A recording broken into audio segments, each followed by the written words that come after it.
सारे list of sections में और उन्हीं के हिसाब से डिस्कशन चालू किया था। कल सबसे पहले हमने व्हाट इज कंपनी डिस्कस किया था, what are the features of company discuss किया था। उसके बाद सेक्शन 2 सब सेक्शन 62 में ओपीसी डिस्कस करना चालू किया था। ओपीसी में मैक्सिमम पॉइंट्स हमने डिस्कस कर लिए थे 1% कंपनी के अंदर, ठीक है। जो हमारे कहते हैं rule 3 of the company incorporation rules 2014 से रिलेटेड बातें थी, वो हमने डिस्कस की थी। हमने क्या क्या चीजें डिस्कस की थी, हमने सबसे पहले डिस्कस किया था rule 3 of the companies incorporation rules में ओपीसी के लिए क्या क्या चीजें दी गई हैं, वो सारी बातें हमने डिस्कस की थी। एक बार ब्रीफ अप कर लेते हैं। हमने डिस्कस किया था कि ओपीसी कौन बना सकता है, तो बताया हमने कि ओपीसी वही बना सकता है जो एक नेचुरल पर्सन हो, मतलब कि एक व्यक्ति बना सकता है, आदमी जो एक लिविंग बींग है, नेचुरल पर्सन, प्लस उसको इंडिया का सिटीजन होना नेसेसरी है, प्लस उसको इंडिया का रेजिडेंट होना नेसेसरी है, ठीक है। और प्लस वो मेजर होना चाहिए, मतलब कॉन्ट्रैक्ट के कैपेबल होना चाहिए। 100% शेयर होल्डिंग उसके पास होगी, मतलब वो सिंगल मेंबर होगा और वो अपने 1% कंपनी में एक नॉमिनी अपॉइंट कर सकता है, ठीक है। कहने का मतलब हमने बताया कि भाई नॉमिनी अपॉइंट करने का मतलब है कि वो पर्सन ही अपने 1% कंपनी का शेयर होल्डर हो सकता है और एक दूसरा व्यक्ति को अपने कंपनी का नॉमिनी रख सकता है। इंडिया का एक इंडिविजुअल जो इंडिया का सिटीजन प्लस रेजिडेंट है, वो अपने नाम की एक ओपीसी बना सकता है, सिर्फ एक और एक ही, एक केवल एक ओपीसी बना सकता है और वो किसी दूसरे के ओपीसी में नॉमिनी बन सकता है, सिर्फ एक ओपीसी में नॉमिनी बन सकता है, ठीक है। एक अपनी ओपीसी बना सकता है और केवल एक व्यक्ति के ओपीसी में नॉमिनी बन सकता है। इसको समझाने के लिए मैंने एक्स और वाई करके एग्जांपल आपको बताया था कि एक एक्स अगर हस्बैंड है और वाई अगर वाइफ है, तो एक्स अपनी एक ओपीसी बना सकता है अपने नाम से, वाई अपनी एक ओपीसी बना सकती है अपने नाम से। एक्स जो होगा वो वाई के ओपीसी का नॉमिनी हो सकता है और वाई जो होगी वो एक्स के ओपीसी की नॉमिनी हो सकती है, ठीक है। अगर वो दोनों एक एक नॉमिनी हो जाएंगे फिर वो किसी दूसरे ओपीसी में नॉमिनी नहीं बन सकते हैं, ठीक है। यहां तक बात हो गई थी। उसके बाद बात हुई थी कि ओपीसी को चैरिटेबल पर्पस के लिए फॉर्म नहीं किया जा सकता है, ओपीसी को इन्वेस्टमेंट कंपनीज, शेयर इन्वेस्टमेंट और नॉन बैंकिंग फाइनेंशियल कंपनीज का काम ओपीसी के अंदर नहीं किया जा सकता है। फिर बात हुई थी कि ओपीसी का paid up share capital 50 lakh से ज्यादा नहीं हो सकता है। फिर बात हुई थी कि एवरेज 3 सालों का ओपीसी का टर्नओवर 2 करोड़ रुपए से ज्यादा नहीं हो सकता है। अगर 2 करोड़ रुपए से ज्यादा टर्नओवर होगा तो आपको ओपीसी को कन्वर्ट करना पड़ेगा या तो प्राइवेट कंपनी में या तो पब्लिक कंपनी में। यहां तक की बात होने के बाद बात हुई थी कि नंबर ऑफ डायरेक्टर्स, ओपीसी के अंदर कितने नंबर ऑफ डायरेक्टर्स हो सकते हैं, तो मिनिमम नंबर ऑफ डायरेक्टर्स 1 और मैक्सिमम ओपीसी में कितने डायरेक्टर्स हो सकते हैं, 15, ठीक है। इतनी बात होने के बाद 2-3 बातें और बची हुई थी जो करनी है। ये मेन बेसिक बातें हैं जो सेक्शन 2 सबसेक्शन 62 में क्या हो रखा था, लिखा हुआ था, ठीक है। इतनी बातें सेक्शन 2 सबसेक्शन 62 में लिखी हुई हैं।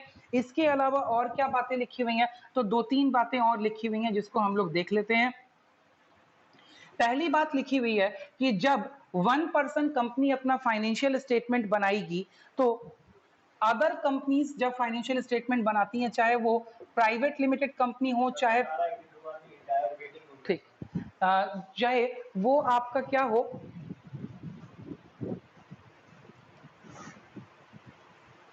एक मिनट बेटा रुकिएगा। Hello hello sir, good morning. Good morning जी, बताइए। सर मैं माधव बोल रहा हूँ सर, मोतीलाल ओसवाल से।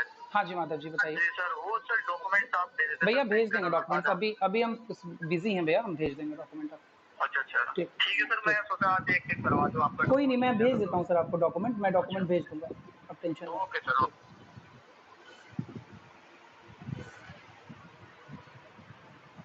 चलिए, तो हमने बोला कि जब कोई भी कंपनी अपने फाइनेंशियल स्टेटमेंट्स बनाती है, चाहे प्राइवेट कंपनी हो चाहे लिमिटेड कंपनी हो, तो वो बैलेंस शीट बनाती है, statement of profit and loss बनाती है, कैश फ्लो स्टेटमेंट बनाती है, ठीक है, statement of change in equity बनाती है, ये पढ़ाऊंगा मैं आपको जब आगे पढ़ाऊंगा फाइनेंशियल स्टेटमेंट्स के बारे में।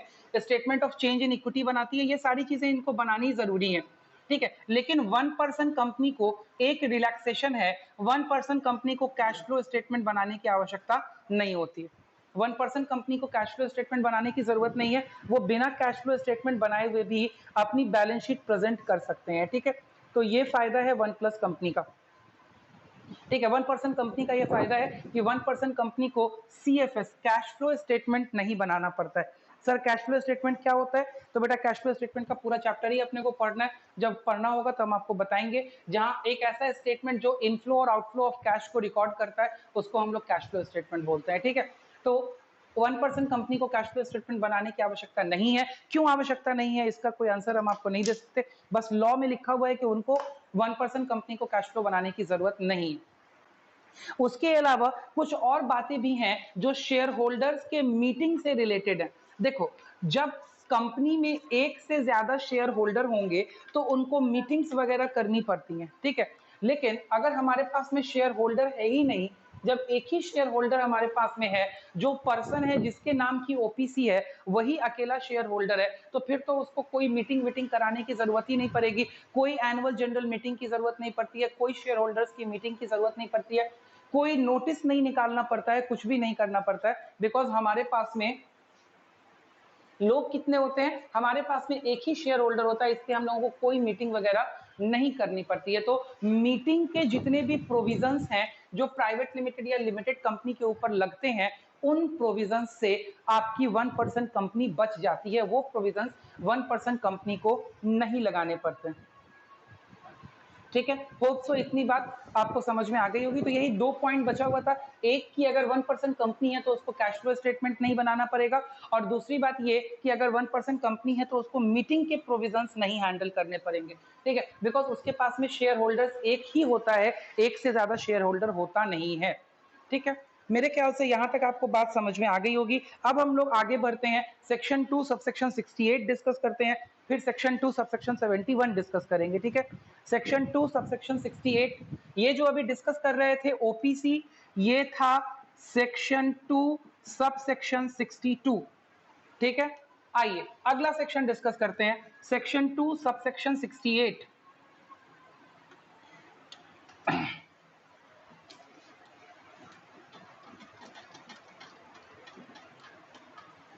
अगला सेक्शन है section 2 subsection 68, private company, private company, ठीक है। और उसके बाद नेक्स्ट डिस्कस करेंगे आज section 2 subsection 71, public company.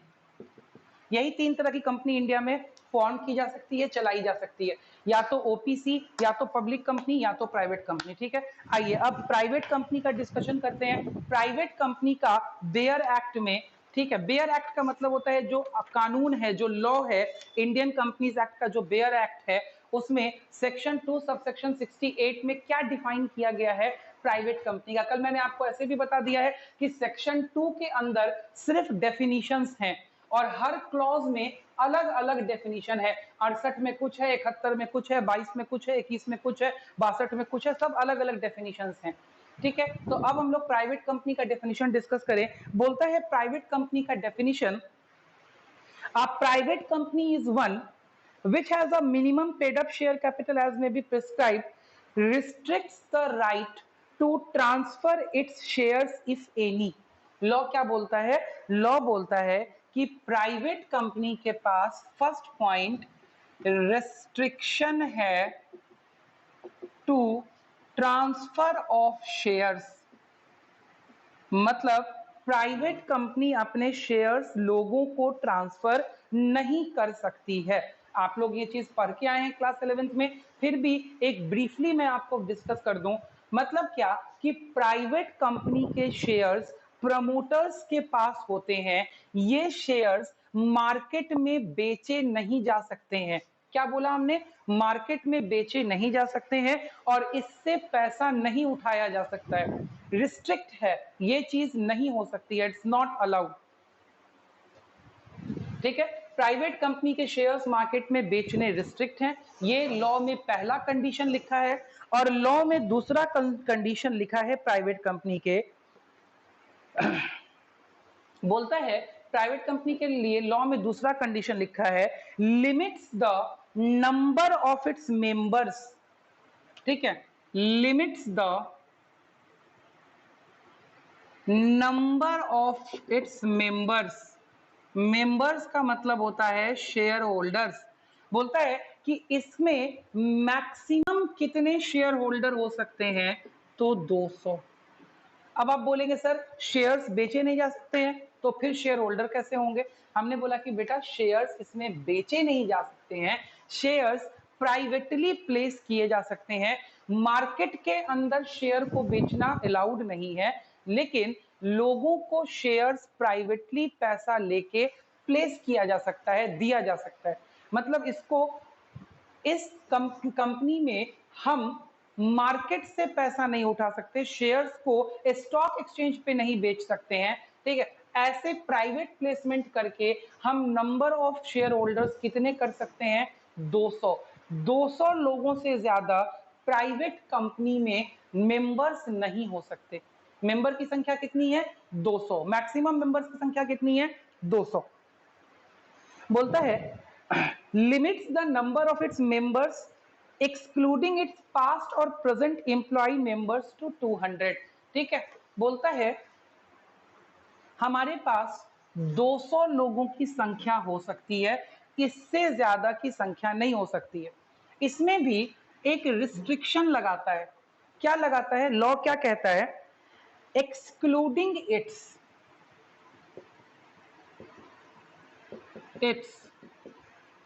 present and past employee members। इसको समझना पड़ेगा, बिकॉज लॉ में जो भी बात लिखी है उसको आपको समझना पड़ेगा, वो आपको समझ में आना चाहिए, ठीक है।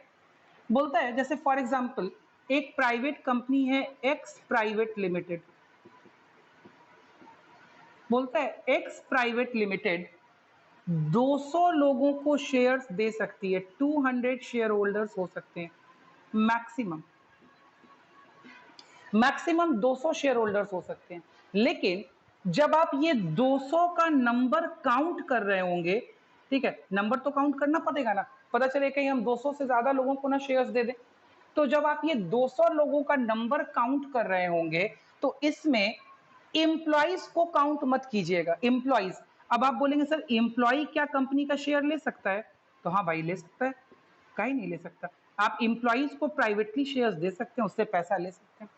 तो 200 लोगों को काउंट करने में एम्प्लॉइज को काउंट मत कीजिएगा। जैसे फॉर एग्जांपल मैंने बोला कि ये एक्स प्राइवेट लिमिटेड ने 199 शेयर होल्डर्स से को शेयर्स दिए हुए हैं, ठीक है, और उसके 5 एम्प्लॉइज भी उसके अंदर है, 5 एम्प्लॉइज। तो एक्चुअली इन्होंने 199 शेयर होल्डर्स को शेयर नहीं दिया हुआ है, इन्होंने सिर्फ 194 लोगों को ही शेयर्स दिए हुए। क्या कहता है? बोलता है excluding its present and past employ members. मतलब अगर अभी उस कंपनी का कोई एम्प्लॉय है या पहले उस कंपनी का एम्प्लॉय रह चुका है और वो अगर शेयर्स लिए हुआ है तो इस 200 नंबर के कैलकुलेशन में उसको शामिल नहीं करेंगे। मतलब एम्प्लॉय को अगर आपने शेयर दिया है प्राइवेट कंपनी में, ठीक है, तो वो एम्प्लॉय का share 200 number of share holders count करने में इंक्लूड नहीं किया जाएगा, ठीक है। होप सो आपको बात समझ में आ गई होगी, ये बात यहाँ पे लिखी हुई है। जैसे फॉर एग्जांपल एक और एग्जांपल देते हैं। मैंने बोला वाई प्राइवेट लिमिटेड एक कंपनी है, वाई प्राइवेट लिमिटेड में 210 शेयर होल्डर्स हैं। आप बोलेंगे सर ये पॉसिबल ही नहीं है कि 210 शेयर होल्डर्स हो जाएं। तो मैंने बोला कि भाई 210 शेयर होल्डर्स में से 200 शेयर होल्डर्स तो नॉर्मल अदर लोग हैं और 10 शेयर होल्डर्स जो हैं वो एम्प्लॉइज हैं, ठीक है। तो क्या ये पॉसिबल है? तो हाँ पॉसिबल है, अंडर द डेफिनेशन रह गया। कैसे रह गया? 200 शेयर होल्डर्स होने चाहिए तो भाई, और जब नंबर काउंट होगा तो एम्प्लॉय शेयर होल्डर्स को ऐड नहीं करेंगे हम। तो जब आप एम्प्लॉय शेयर होल्डर्स को ऐड नहीं करेंगे तो भाई 200 लोग चाहिए, 200 लोग हैं, कोई दिक्कत नहीं है। लेकिन एक्चुअली अगर देखें तो नंबर ऑफ हेड्स 200 से ज्यादा है, ठीक है, लेकिन लॉ ऐसा कहता है, इसीलिए यहां पे ये चीज पॉसिबल हो पाई है। चलिए, तो ये हो गया प्राइवेट कंपनी का डेफिनेशन। प्राइवेट कंपनी के डेफिनेशन का पहला क्लॉज बोलता है शेयर्स रिस्ट्रिक्टेड हैं, ट्रांसफर नहीं किए जा सकते हैं ओपन मार्केट में, और लिमिट है कि 200 से ज्यादा शेयर होल्डर्स नहीं होते हैं। लेकिन 200 की काउंटिंग में आप एक्सक्लूड करके चलेंगे प्रेजेंट एंड पास्ट एम्प्लॉय। हाँ, ये बात और ये भी ध्यान देनी है कि अगर कोई एक व्यक्ति पहले एम्प्लॉय था, ठीक है, और अभी वो शेयर होल्डर है, तो वो भी उस काउंटिंग में शामिल नहीं होगा, भले अब वो एम्प्लॉय है या नहीं है, लेकिन वो काउंटिंग में शामिल नहीं होगा। मेरे हिसाब से हमने क्लियरली आपको समझा दिया है। अगर आपको कोई डाउट है तो आप रेज कर सकते हैं। जी बोलिए।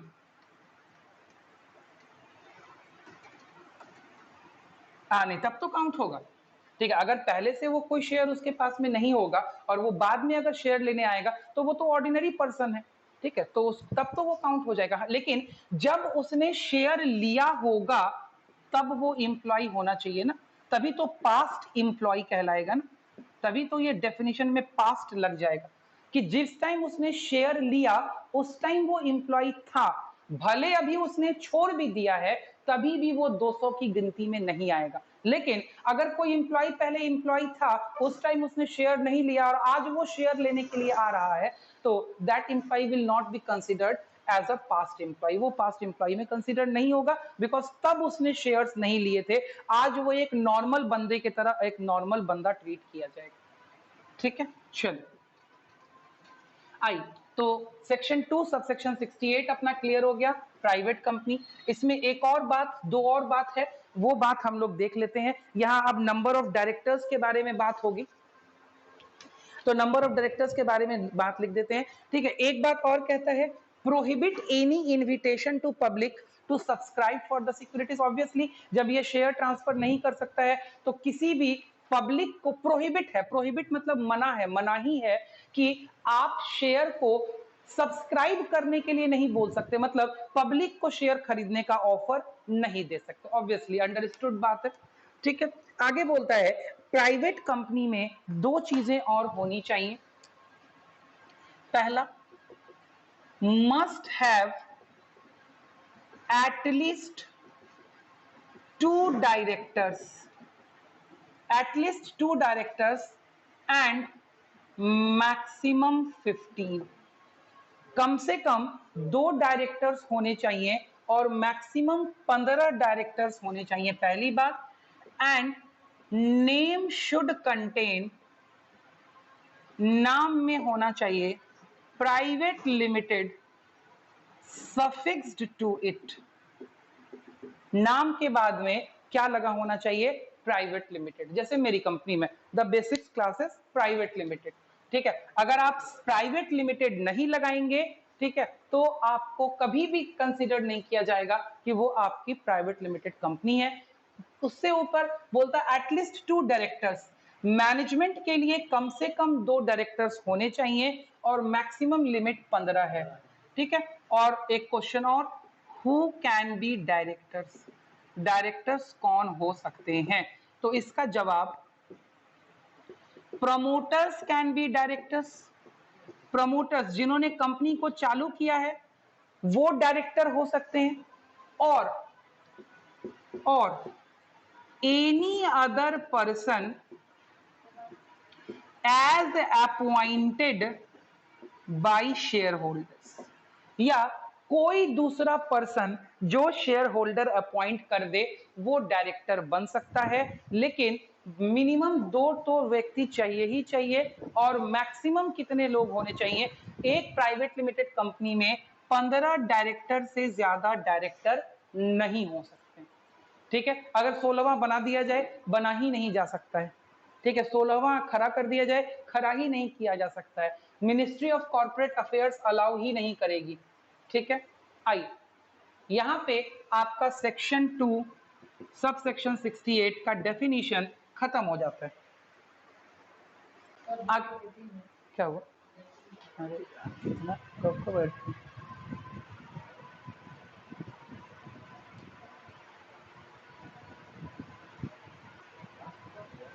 ठीक है, चलिए नेक्स्ट अपने को डिस्कस करना है सेक्शन 2 सबसेक्शन 71 पब्लिक कंपनी का डेफिनेशन, ठीक है। पब्लिक कंपनी का डेफिनेशन क्या कहता है? कहता है a company which is not a private company is a public company. वाह, बोलता है एक कंपनी जो प्राइवेट कंपनी नहीं है वही पब्लिक कंपनी है। कहने का मतलब क्या कि जिस कंपनी के ऊपर प्राइवेट कंपनी वाले रिस्ट्रिक्शंस नहीं लगते हैं वो पब्लिक कंपनी बन जाएगी। तो भाई प्राइवेट कंपनी पे क्या रिस्ट्रिक्शंस था, उन रिस्ट्रिक्शंस को हटा दीजिए, वो पब्लिक कंपनी बन जाएगी।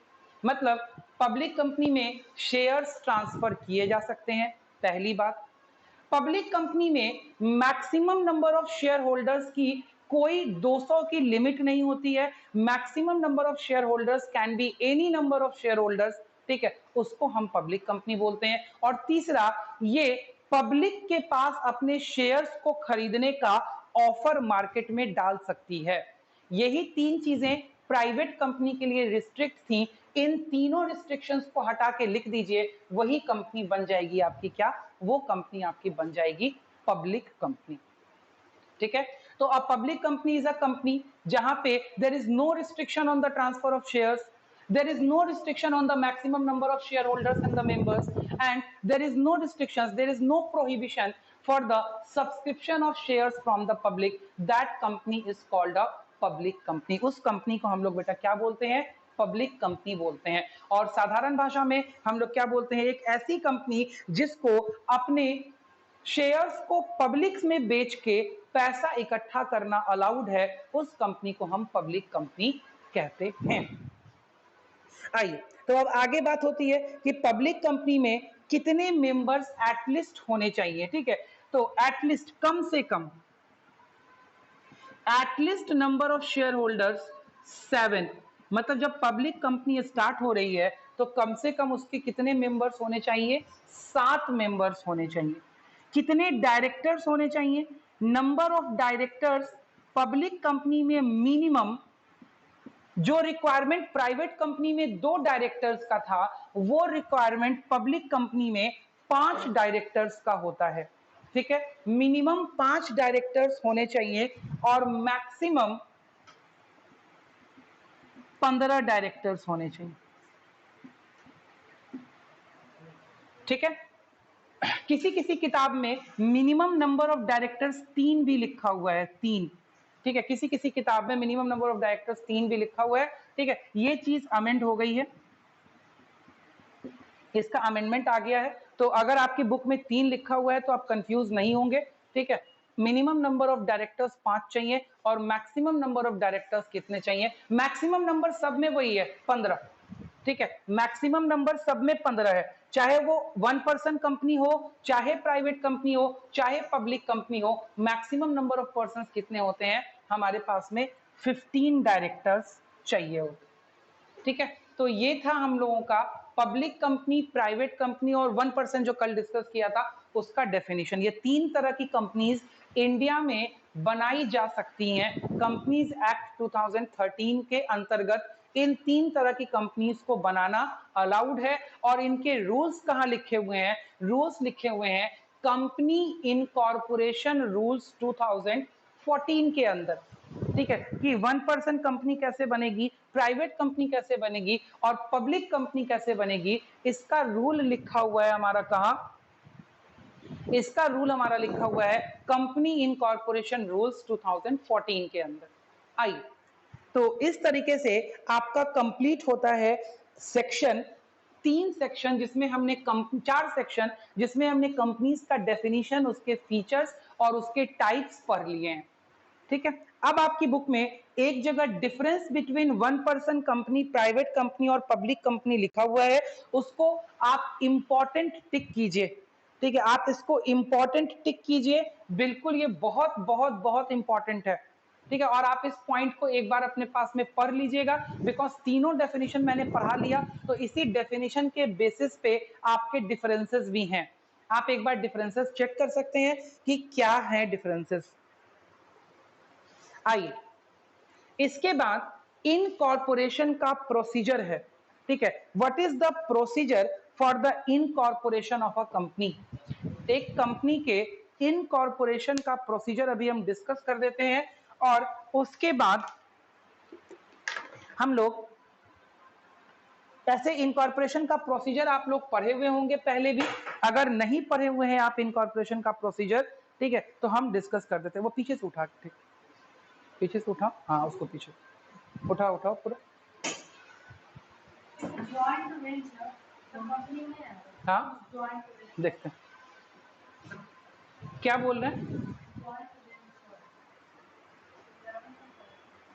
कौन सा कंपनी?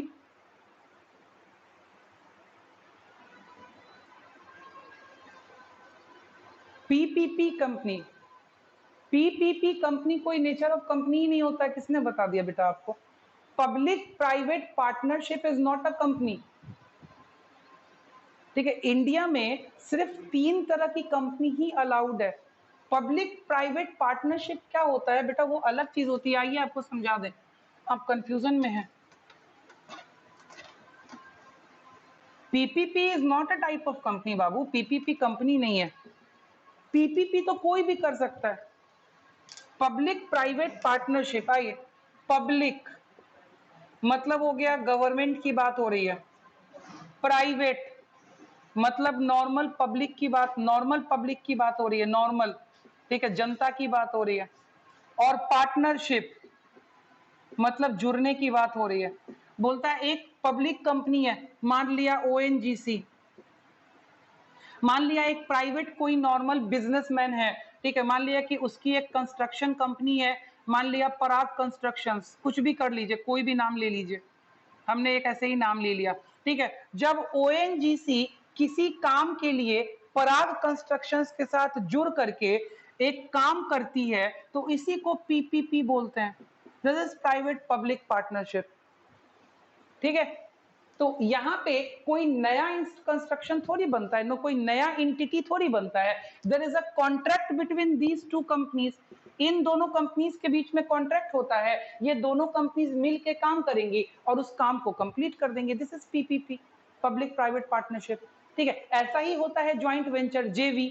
ठीक है, ज्वाइंट वेंचर में भी क्या होता है, ज्वाइंट वेंचर में भी दो अलग कंपनी, कंपनी 1 प्लस कंपनी 2 मिल करके किसी प्रोजेक्ट P1 के लिए काम करती हैं, this is called joint venture. ठीक है, तो ये कोई टाइप ऑफ कंपनी थोड़ी ना है। ठीक है, अब अगर ये देखें कि प्राइवेट पब्लिक पार्टनरशिप में मान लिया कि ये पराग कंस्ट्रक्शंस है, ठीक है, ये पराग कंस्ट्रक्शंस एक सोल प्रोप्राइटर भी हो सकता है, ये पराग कंस्ट्रक्शन एक पार्टनरशिप फर्म भी हो सकती है, ये एक प्राइवेट लिमिटेड कंपनी भी हो सकती है, ये एक लिमिटेड कंपनी भी हो सकती है। ठीक है, और बात करें, ये एक joint Hindu family business HUF भी हो सकता है। ठीक है, ये कोई कोऑपरेटिव सोसाइटी भी हो सकती है, ये कोई एनजीओ भी हो सकता है, एनीथिंग। ठीक है, बस ये अगर सरकार के किसी एजेंसी के साथ जुड़ जाएगा और काम करेगा तो उस तरह के स्ट्रक्चर को हम लोग पीपीपी बोलते हैं, पब्लिक प्राइवेट पार्टनरशिप। ठीक है, बात समझ आई? नहीं समझ आई? यहां कोई नया इंटिटी नहीं बनता है बेटा, कोई नया ऑर्गेनाइजेशन नहीं बन के रेडी होता है। क्लियर है? ठीक, चलो, हाँ आइए, इधर आइए, बोलिए, इधर आइए ना, कौन है, इस साइड आइए, हाँ बोलिए जी। सैलाब के पानी से घर जलेगा कैसे, सैलाब के पानी से घर डूबेगा ना। गजब गजब बात करते हैं।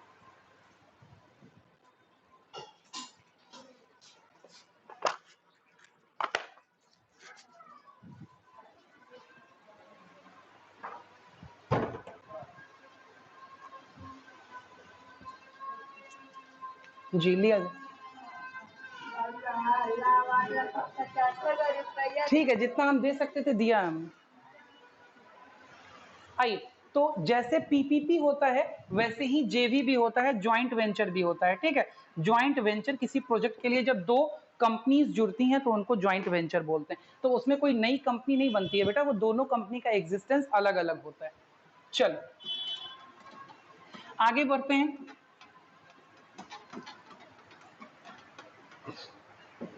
आगे बढ़ के सबसे पहले हम लोग देख लेते हैं कि इनकॉर्पोरेशन का हमारे पास में क्या क्या स्टेजेस है। ठीक है, सब ऐसे पढ़ा हुआ है, एक बार हम सिर्फ रिवीजन के लिए डाल रहे हैं। ठीक है, जल्दी जल्दी बता देते हैं। इनकॉर्पोरेशन में सबसे पहले क्या होता है, चाहे प्राइवेट लिमिटेड कंपनी को इनकॉर्पोरेट करना है या लिमिटेड कंपनी को इनकॉर्पोरेट करना है, प्रमोटर्स चाहिए।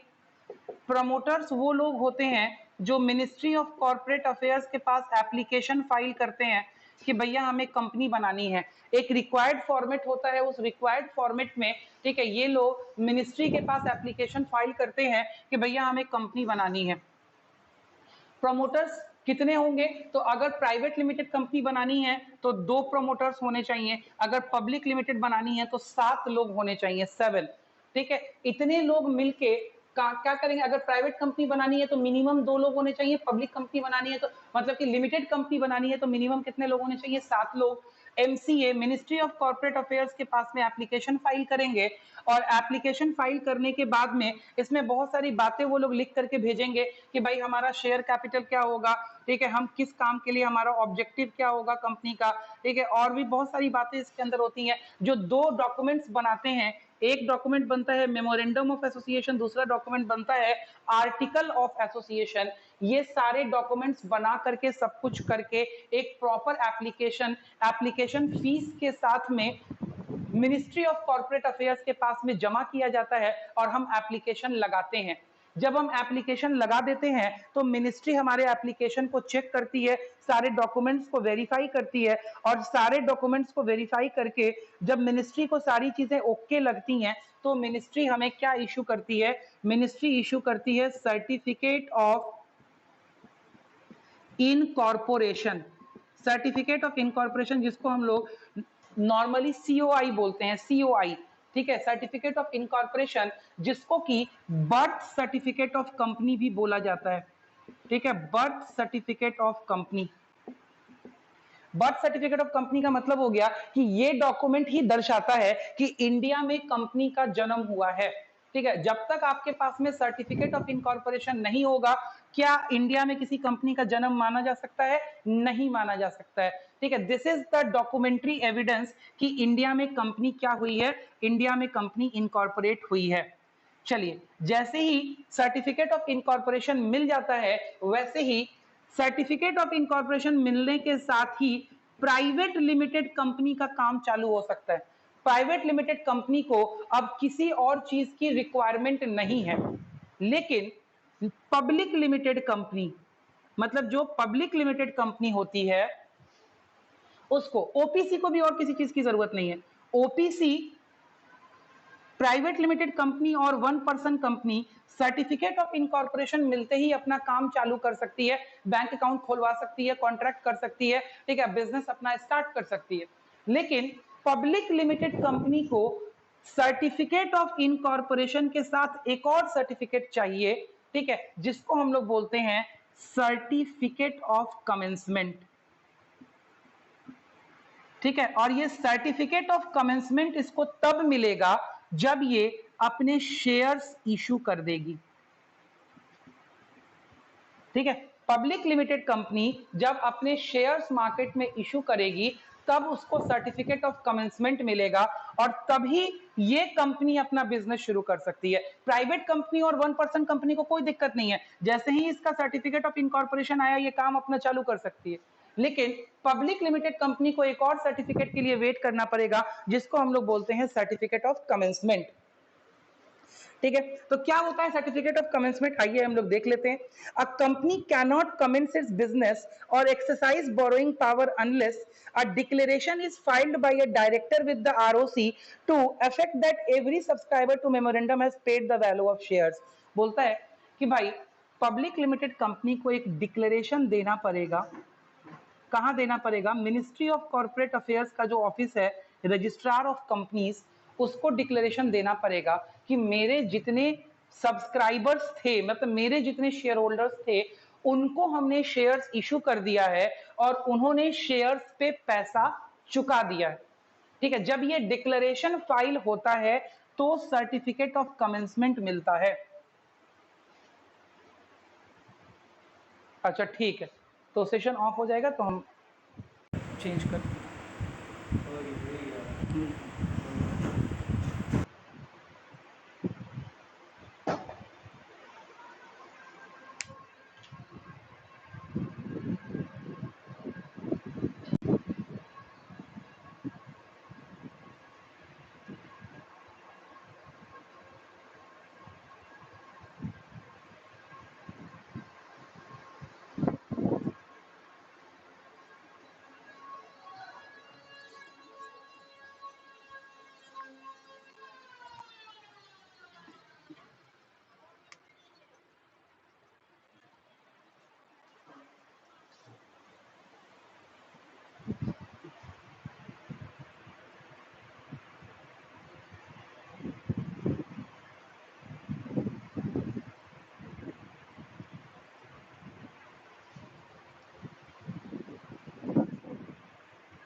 आई।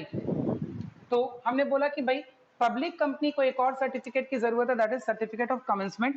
ये सर्टिफिकेट ऑफ कमेंसमेंट ये डिक्लेयर करता है कि भाई जो हमारे सब्सक्राइबर्स थे शेयर्स के, उनको शेयर्स इशू हो गए हैं और उन्होंने शेयर्स की जो वैल्यू थी वो पैसा पे कर दिया है। ठीक है, ये सर्टिफिकेट ऑफ कमेंसमेंट मिलने के बाद पब्लिक कंपनी अपना काम चालू कर सकती है। ये प्रोसेस है इनकॉर्पोरेशन ऑफ द कंपनी का। ठीक है, इनकॉर्पोरेशन के लिए फर्स्ट रिक्वायरमेंट प्रोमोटर्स होने चाहिए। प्राइवेट कंपनी तो 2 प्रोमोटर्स चाहिए, पब्लिक कंपनी तो 7 प्रोमोटर्स चाहिए। एप्लीकेशन फाइल होगा इनकॉर्पोरेशन का, प्रॉपर एप्लीकेशन फाइल होगा, memorandum of association, article of association, objective वगैरह सब लिख करके कंपनी जो मिनिस्ट्री ऑफ कॉर्पोरेट अफेयर्स की ऑफिस है, रजिस्ट्रार ऑफ कंपनीज जहां कंपनी रजिस्टर होती है, वहां पे रजिस्ट्रार के पास एप्लीकेशन डालना होगा। रजिस्ट्रार एप्लीकेशन देखेगा, एप्लीकेशन चेक करेगा, एप्लीकेशन चेक करने के बाद उसको सब कुछ अगर सुटेबल लगेगा तो वो क्या करेगा बेटा, वो सब कुछ सुटेबिलिटी पे रजिस्ट्रार आपको इनकॉर्पोरेशन सर्टिफिकेट देगा। उसके बाद भी पब्लिक कंपनी को एक और सर्टिफिकेट चाहिए, कमेंसमेंट सर्टिफिकेट। कमेंसमेंट सर्टिफिकेट में क्या होगा, वो जो लिखेगा कि जो प्रमोटर्स थे जिन्होंने कंपनी के लिए एप्लीकेशन दिया था, उन प्रमोटर्स को हमने शेयर्स क्या कर दिया है, अलॉट कर दिया है। ठीक है, तो उसके बाद का प्रोसेस स्टार्ट होता है। उसके बाद प्राइवेट कंपनी और प्राइवेट कंपनी और 1% कंपनी को अब और कुछ नहीं करना है। ठीक है, एवरीथिंग हैज बीन डन। लेकिन पब्लिक कंपनी को अब अपने शेयर्स को मार्केट में निकालना है, इशू करना है। और इशू करने का जो प्रोसीजर है, जिसमें हम लोग प्रोस्पेक्टस के बारे में पढ़ेंगे, मिनिमम सब्सक्रिप्शन के बारे में पढ़ेंगे, ये सारी चीजें हैं। तो प्रोस्पेक्टस का सेक्शन हो गया सेक्शन 2 सबसेक्शन 71, नहीं सॉरी, सेक्शन प्रोस्पेक्टस का सेक्शन हो गया सेक्शन 2 सबसेक्शन 70, और मिनिमम सब्सक्रिप्शन सेक्शन 39 सबसेक्शन 1। ये हम लोग कल की क्लास में आगे डिस्कस करेंगे कि कैसे प्रोस्पेक्टस इशू करना जरूरी है, क्या होता है प्रोस्पेक्ट। ऐसे हम डिस्कस कर चुके हैं, लेकिन एक बार क्योंकि बीएस पढ़ाने में भी हम डिस्कस कर चुके हैं, जो मेरे से पहले से पढ़ रहे हैं उनको ये पूरा प्रोसेस पता है। ठीक है, लेकिन जो लोग अभी लेट ज्वाइन किए हैं, तो कल हम एक बार इसको डिस्कस करेंगे, प्रोस्पेक्टस में क्या बातें होती हैं, नहीं होती हैं। ऐसे आपको ये चीजें पता होनी चाहिए, 11th में ये सारा बीएस के अंदर पढ़ना था। ठीक है, अगर आपने पढ़ा हुआ है तो ठीक है, नहीं पढ़ा हुआ है तो एक ब्रीफ डिस्कशन हम करते हुए चलेंगे। प्रोस्पेक्टस क्या होता है, प्रोस्पेक्टस कैसे बनाया जाता है, मिनिमम सब्सक्रिप्शन क्या होता है, ये सारी बातें। और कल हम लोग नेचर ऑफ शेयर्स पढ़ेंगे, प्रेफरेंस शेयर्स क्या होते हैं, इक्विटी शेयर्स क्या होते हैं, प्रेफरेंस और इक्विटी शेयर्स में क्या डिफरेंस होता है। ठीक है, और प्रेफरेंस के कितने टाइप्स होते हैं, इक्विटी का तो सिर्फ एक ही टाइप होता है इक्विटी, प्रेफरेंस के अंदर बहुत सारे टाइप होते हैं। ठीक है, ये पॉइंट हम लोग पढ़ लेंगे और उसके बाद हम लोग का ऑथराइज शेयर, इशूड शेयर वाला टॉपिक खत्म हो जाएगा। मतलब कल के क्लास में ऑलमोस्ट मुझे लगता है कि हम लोग capital, capital reserve, reserve capital, ये सारा पॉइंट जो है करके कंप्लीट कर देंगे। कल एक और क्लास अपने को लगेगी, ठीक है, हो सकता है थोड़ी सी लंबी क्लास लगे, हम लोग अपना पूरा का पूरा थ्योरी कवर कर जाएंगे। ठीक है, जो भी थ्योरी है। इसके बाद अच्छा एक ये डाउट आ रहा था कि मैंने purchase consideration other than issue of shares for purchase consideration other than cash पढ़ाया हुआ है क्लास में। ठीक है, जिसमें मैंने बताया था कि अगर कोई वेंडर से आप सामान खरीदते हैं या कोई बिजनेस आप खरीद लेते हैं और उसके जगह आप कैश में पेमेंट ना करके शेयर्स इशू कर देते हैं, ठीक है, इसका जर्नल एंट्री मैंने क्लास में डिस्कस किया हुआ है कि नहीं किया हुआ है, ये बताइएगा जरा। ठीक है, जो लोग रेगुलर क्लास कर रहे हैं, ठीक है, मैंने purchase consideration other than cash class में डिस्कस किया है या नहीं किया है, बताया है ना क्लास के अंदर। ठीक है, हाँ बस उसमें, हाँ ये ऐसे करके बताया था मैंने कि मान लिया कि आपने 1 लाख रुपए का सामान कहीं से ले लिया, उसको आप पैसा नहीं दे रहे हैं और अगर आप 10 रुपए का उसको शेयर इशू कर दे रहे हैं, तो आप उसको कितना शेयर्स इशू करेंगे, 10,000 शेयर्स इशू करेंगे, इस तरीके से करके मैंने बताया था। ठीक है, अच्छा ठीक है, अगर नहीं भी किसी को समझ में आया है या मेरे को एक डाउट शायद आया है इस पॉइंट से, ठीक है, तो हम लोग देख लेंगे। ऐसे मैंने क्लास में ये टॉपिक डिस्कस किया हुआ था, फिर से अगर डिस्कस करना होगा तो हम लोग कर लेंगे। हाँ, इसकी बैलेंस शीट मैंने नहीं बताई है कि अगर मैंने शेयर्स इशू किया है किसी को for consideration other than cash, तो उस चीज को बैलेंस शीट में कैसे लिखेंगे, ये अभी मैंने नहीं डिस्कस किया। ठीक है, तो अभी आप सिलसिलेवार तरीके से इधर से करते हैं डिस्कस, कर लेंगे वो डिस्कस।